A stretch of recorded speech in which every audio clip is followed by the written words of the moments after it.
안녕하세요. 미주 CBS TV 초대석의 진행을 맡은 김충만 목사입니다. 오늘은 귀한 은사와 재능으로 하나님을 찬양하며 아름다운 음악으로 사람들에게 감동과 위로와 희망을 주는 김보규 전도사님을 모시고 함께 대화를 나누고자 합니다. 김보규 전도사님 모셨습니다. 반갑습니다. 안녕하세요. 네. 먼저 우리 미주 CBS TV 시청자분들에게 자기소개 한번 부탁드리겠습니다. 안녕하세요. 저는 예수님께 사랑받는 김보규입니다. 저는 한국에서 찬양 사역을 하고 있고요. 그리고 공연 많이 하면서 지내고 있습니다. 네, 김보규 전사님 참 여러 가지 궁금한 점이 많은데 먼저 찬양을 이렇게 시작하게 되신 계기가 있을까요? 저는 교회에 죽돌이로 많이 있었거든요, 기도실에서. 근데 기도실에서 계속 있으면 심심하더라고요. 그래서, 교회 옆에 사역실이라고 있었는데, 거기에서 기타가 있어서 기타로 흥얼흥얼 거리다 보니까, 노래도, 쓰게 되고, 그렇게, 찬양을 했던 것 같습니다.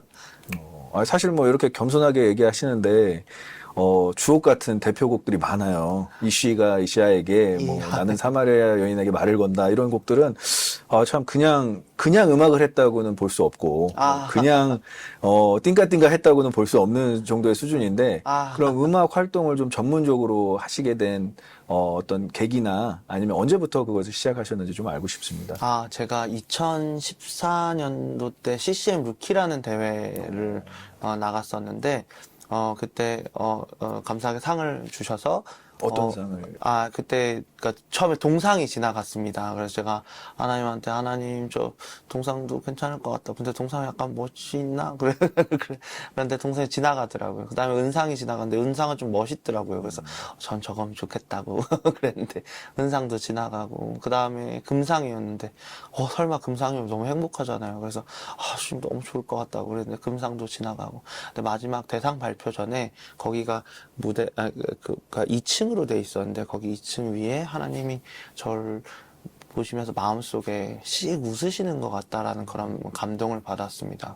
그리고 대상 발표를 했는데 그 하나님이 저한테 그렇게 선물을 주셨던 그런 순간이 제 기억 속에 남아 있어요. 근데 그렇게 대상을 받고 나서 저는 그러니까 막 사역이 많이 들어오고 참 그럼 좋은데 그런 게 아닌 거예요. 그러니까 여전히 무대가 없는 거예요. 그래서 하나님한테 그랬습니다. 하나님, 무대에 서고 싶다고, 무대에도 서보고 싶다고 그랬는데 또 그 기도를 하고 나서 얼마 지나지 않아서 저희 전도사님 친구분 중에 한 분이 일산강림교회에서 그분도 처음으로 자기가 맡은 부서에서 프로그램을 했던 거예요. 거기에서 저를 초대해 주셔가지고 보기야 나 요번에 이런 프로그램 하는데 한번 좀 해보지 않을래 물어봐 주셔가지고 그게 제 첫 사역이었습니다. 네. 그래도 일산 광림교회라고 하면 좀 큰 교회로 알려져 있는데, 네. 그래도 대형 교회에서 첫 데뷔 무대를 하셨네요. 그렇네요. 비록 그 작년분은 아니었지만 그렇네요. 생각해보니까. 그래도 참 그래서 그때부터 본격적으로 좀 찬양 사역, 그죠? 음악 활동을 좀 시작하게 되셨고. 그 사이에도 사실 텀도 있었고, 막 여러, 그런 게 있었는데, 뭐 친구랑 잠깐 버스킹, 활동도 좀 했었고, 그 다음에, 개인 뭐 졸업 공연 준비하면서 했던 콘서트들도 있었고 그러다가 2019년도, 18년도 제가 기억이 정확하지 않은데 그때쯤에 전국 투어를 한번 하게 됐습니다. 근데 전국 투어 때 감사하게 사람들 많이 티켓에 또 모여주셔가지고 뭐 엄청 많은 건 아니었지만 그래서 전국 투어도 해보고 또 반응이 좋아서 또 그 다음에 또 전국 투어 또 하고 그렇게 하나님 열어주셔가지고 하게 됐습니다. 그래도 뭐 네. 은혜라고 할 수도 있지만 실력과 아닙니다. 진짜 100% 은혜였습니다. 왜냐면 저는 제 주제를 알아요. 그러면 본격적으로 앨범을 네. 곡을 만들고 앨범을 이렇게 만들기 시작한 것은 언제부터였어요? 아, 저는 맨 처음에 만들어진 앨범이 그 루키 때 그 상으로 그 앨범 만들어주는 게 있었습니다. 그래서 그 아담은 말하곤 하지라는 곡으로 데뷔를 했었고요. 그때 그 곡이 그리고 그러니까 사람들이 많이 알려졌던 곡은 이씨가 이씨에게라는 곡으로 많이 알려졌습니다. 그 곡은 그러면 언제? 2017년도 쯤이었던 것 같습니다. 그 CCM 루키 그 이후로 프로그램 이후로 예. 그 학교에서 제가 그때 그 당시에 실용음악학과를 다녔는데 그때 학교 다니면서 만들었습니다. 내주와 함께했던 우리의 기억들이 따뜻한 햇살비를 맞으며 떨어진 낙엽을 밟으며 사과 한 입을 베어물고 내주와 얘기하던 그때가 시내 물소리를 들으며 냇가에 발을 담그고서 주의 콧노래를 들으며 주와 노래하던 그때가 오랫동안 이렇게 찬양 사역을 해오고 계신데 찬양 사역하면서 언제가 가장 보람을 느끼시고 아 내가 이거 하길 잘했다 이런 걸 느끼시는지 궁금합니다. 제가 예전에 2023년도 콘서트 때였나 그랬던 것 같아요. 그 당시에 저희 콘서트 앞에 왜 그런지 모르겠는데 이 문구를 꼭 넣고 싶더라고요. 아, 당신이 이곳에 온 건 우연이 아니라는 문구였는데 어떤 분이 저희 콘서트에 오셔서 그렇게 우시더래요. 처음에 와서부터. 그런데 저희 콘서트 시간에 기도가 필요한 분 혹시 좀 나오시라는 그런 시간이 있거든요. 근데 그분이 나오셔서 얘기를 하시는데 사실 자기가 어떤 진단을 받고 안 좋은 마음을 먹었대요. 근데 그 안 좋은 걸 하기 전에 내가 마지막으로 좋아하는 가수 공연 한번 보고 그래야겠다라고 생각을 하고 저희 콘서트에 오셨는데 그 문구를 보고 그렇게 눈물이 나셨다는 거예요. 그리고 막 하나님이 그분을 만나 주셨는데 사실 콘서트 하는데 재정도 많이 들고 인원도 많이 들고 근데 하나님이 그 사람 때문에 콘서트를 시키신 것 열어주신 허락해주신 것 같은 생각이 들더라고요. 이건 너무 행복하고 가치 있는 일인 것 같다라는 생각이 들었습니다. 근데 그게 특히 생각이 납니다. 그럼 우리 찬양사역자님 그 공연할 때는 주로 이렇게 믿는 분들도 오시지만 네. 이렇게 안 믿는 분들도 많이 오시죠? 그러실 수도 있는데, 이제 보통 새가족 초청단체나 그럴 때도 막 불러주실 때들이 있고, 근데 가장, 어려울 때들은 학교 채플에서 만약에 불러주시면, 그럴 때는 채플은 보통 한번 해봐라. 뭔가 그런 분위기거든요. 그러면, 아직도 기억이 납니다. 그때 채플이었는데, 채플은 보통 반응이 그렇게 있지 않거든요. 근데 또 어떤 분이 또 앞에 나오셔가지고, 또 그렇게, 그러니까 또 우시는 거예요. 근데, 와, 이건 하나님이, 아니면, 이 일은 못 하시겠다 그런 생각이 들더라고요. 그리고 하나님이 이런 귀한 일에 나도 넣어서 해주신다는 게 진짜 감사하더라고요. 제가 우리 김보규 전수사님의 찬양을 들으면서 네. 이게 정말 슬프고 네. 이게 가슴 아프고 이런 느낌보다는 저는 이제 공감이라는 그 키워드가 생각이 나더라고요. 어떻게 이렇게 공감, 정말 어떻게 보면은 이제 그 아픈 사람들의 마음과 또 어려운 사람들의 마음을 이렇게 공감할 수 있는 가사를 어떻게 쓰게 되셨는지 저 좀 질문을 사실 드리고 싶었어요. 근데 제가 일단 그 곡들을 쓸 때 아팠고 건강하지 못했던 부분들이 많았던 것 같아요. 일례로 레아의 노래라는 곡은 김영준 목사님이라는 분의 하나님께 돌아오는 연습이라는 책이 있습니다. 거기에 레아의 이야기를 제가 읽게 됐는데 그 레아가 무명의 시간에 있었던 저랑 너무 겹쳐서 느껴졌습니다. 아무도 내 얘기를 들어주지 않는, 아무도 내 노래를 들어주지 않는, 그게 제가 먼저 그 책 속에 있는 레아의 감동을 받았고 그걸 기반으로 만들어진 노래가 레아의 노래이고 이런 식으로 제 삶에 따라 그때그때 어떨 때는 책을 통해서 어떨 때는 어떤 기도를 통해서 하나님이 저를 터치해 주셨던 경험들이 있는데 하나님이 나에게 공감해 주셨던 것들이 노래 속에 녹아져 있어서 그런 것 같습니다. 야곱은 날 외면하여도 주님은 날 보아주신다.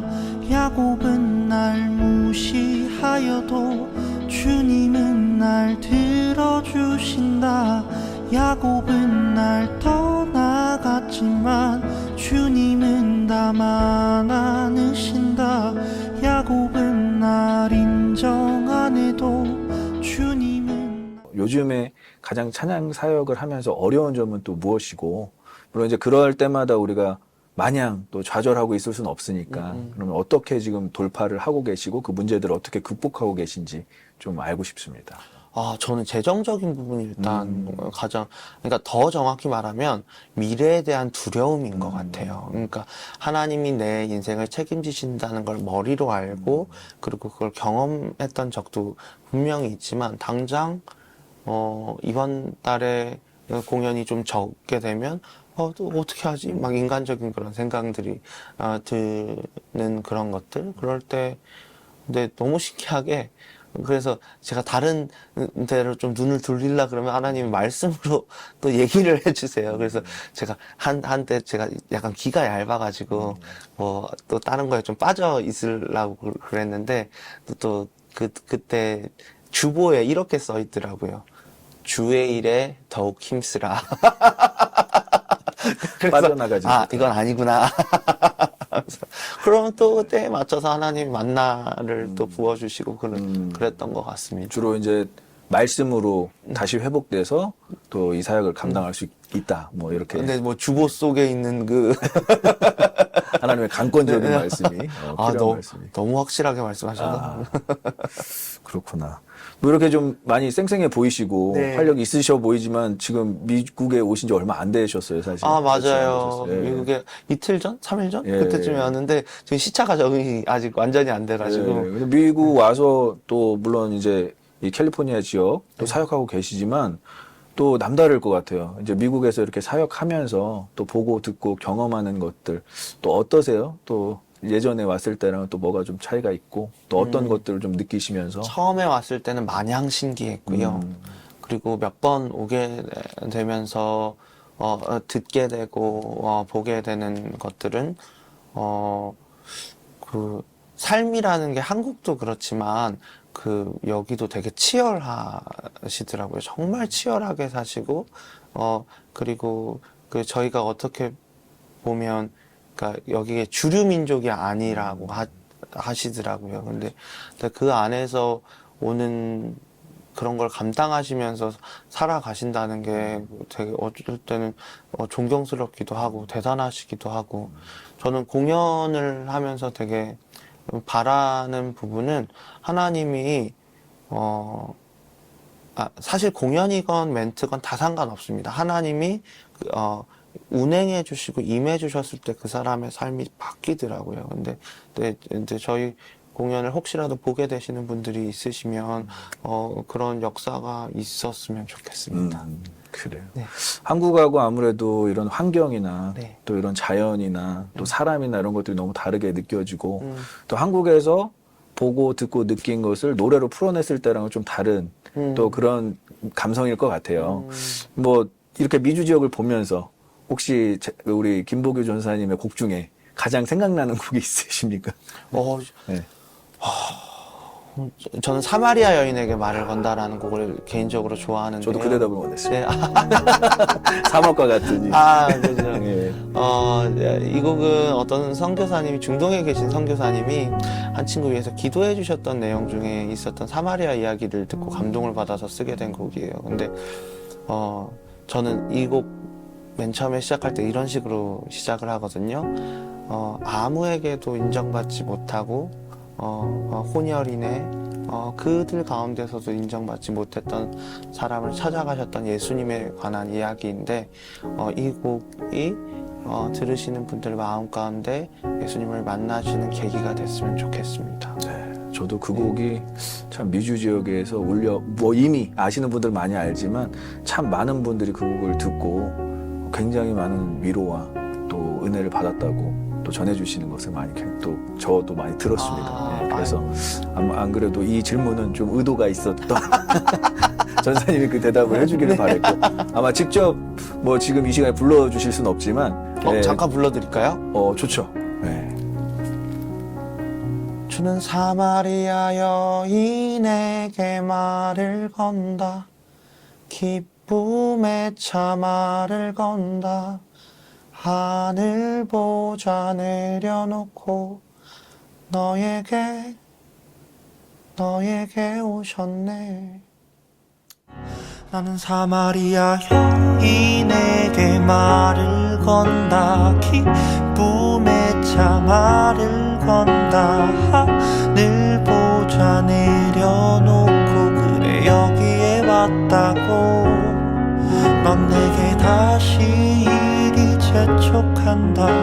그 물을 내게 달라 한다. 넌 이미 보았다. 그 물이 여기에 바로 내 안에 있어. 자, 앞으로의 비전이 좀 궁금합니다. 이제 찬양 사역이 또 이어지겠지만은 그래도 좀 이렇게 개인으로서나 가정으로서 또 두 딸 아이의 아빠시잖아요. 맞아요. 너무 또 귀여울 것 같고 또 이제 전체적인 우리 전사님의 기도 제목이 있으시면 좀 한번 나눠주시면 감사하겠습니다. 저는 해외에 대한 프로젝트를 놓고 어떤 분이 기도하라는 얘기를 해주셔서 해외에 대한 프로젝트를 놓고 계속 두드리면서 기도를 하고 있는데요. 실제로 올해 필리핀을 2번 갔고 그리고 태국을 갔는데 근데 제곡을 아마 잘 모르시겠지만 제곡이 스토리 형식으로 공연이 이어집니다. 그래서 근데 이게 외국어와 만났을 때 있는 그 간극들을 해소하는 그런 작업들이 필요하게 되더라고요. 근데 그런 것들이 잘 이루어져서 진짜 외국 분들을 대상으로도 그렇게 콘서트 할 수 있고 공연할 수 있는 날이 왔으면 좋겠습니다. 그럼 어떻게 미주 지역도 좀 가능하신가요? 해외 프로젝트로 일하는 미주 지역 하나님 여러만 주시면 저는 여러만 주시면 예. 어디든. 네. 그런데 계속 말씀하실 때마다 이제 저희라고 하는데 그러면 우리 김보규 전사님께서는 이제 단독 사역보다는 좀 팀으로 이렇게 사역을 하시는 편이신가요? 저희 전속 세션 분들이 있으시고요. 전속 세션이라고 하니까 되게 거창한 것 같지만. 되게 거창한 네, 것 같아요. 그죠. 그렇구나. 그런 뭐라고 하지. 그러니까 하나님이 도와주시는 연주자분들을 보내주셔가지고 그 셋에 맞춰서 연주자분들을 그 섭외해서 가고 있습니다. 와, 그럼 기간이 어느 정도 함께 하셨던 거예요? 이렇게 뭐. 오래된 분도 있고요. 짧게 된 분도 있고, 그리고 또 헤어지신 분도 있고, 또 새로 섭외하게 되는 분도 있고, 네, 그렇게, 프리랜서 형식으로 또. 아무래도 이렇게 공연의 전반적인 내용과 흐름을 알아야 되니까, 오래 같이 하면 할수록. 근데 더 호흡이 오래된 분들이 많으세요. 네. 감사하네요. 네, 그럼요. 그런 분들과 함께 하시니까 또 계속 이제 제가 이렇게 얘기하시는 게 아니라 저희가 이렇게 계속 얘기하시는 거 보면서 우리 또 김보규 전사님께서 이렇게 팀으로 활동을 하시는구나라는 것을 좀 발견할 수 있었습니다. 그리고 또 가정의 또 비전과 또 개인의 기도 제목 좀 궁금합니다. 저는 예수님의 편에 꼭 있고 싶습니다. 마지막 때라고 많이 얘기하잖아요. 근데 뭐 넘어질 수 있고, 여러 가지 부족한 거 많지만, 그래도 진짜 중요한 순간에 예수님 편 해드릴 수 있었으면 좋겠고, 예수님의 편에 있었으면 좋겠습니다. 지금도. 저희 가족 다. 지금도 뭐 이미 예수님 편에 있으신 것 같아서. 그랬으면 좋겠습니다. 찬양으로 또 예수님의 마음 전달해 주시고, 또 계속해서 예수님께서 전해 주실 감동, 또 전해 주셨으면 좋겠습니다. 대신 뭐 스피커가 되셔서 또 이런 악기가 되셔서 그런 사역들을 하고 계시니까 예수님 닮아가는 게 또 우리 찬양 사역자님의 또 비전이 아닐까 생각해 봅니다. 아멘. 우리 마지막으로 저희 미주 지역의 이제 CBS TV 시청자분들에게 한 말씀 해주시고 예, 그럼 인사하도록 하겠습니다. 미주 지역에 계신 크리스찬 여러분, 만나 뵙게 돼서 너무 반가웠습니다. 제가 너무 좋아하는 구절이 있는데요. 사랑하는 자여, 내 영혼이 잘된과 같이 내가 범사에 잘되고 내가 강건하기를 내가 간구하노라. 이 성경 말씀처럼 여러분의 인생에 하나님의 복이 가득하시기를 축복합니다. 네, 우리 김보규 전도사님의 찬양 사역과 앞으로의 행보를 위해서 저희 미주 CBS TV도 동역하는 마음으로 늘 기도하고 함께 하겠습니다. 이런 귀한 시간 내주셔서 감사하고 우리 CBS TV 시청자분들도 늘 주 안에서 평안하시고 강건하시길 바라겠습니다. 감사합니다. 맞으며 떨어진 낙엽을 밟으며 사과 한 입을 베어물고 주님과 얘기하던 그때가 지저는 소리를 들으며 냇가에 발을 담그고서 주의 콧노래를 들으며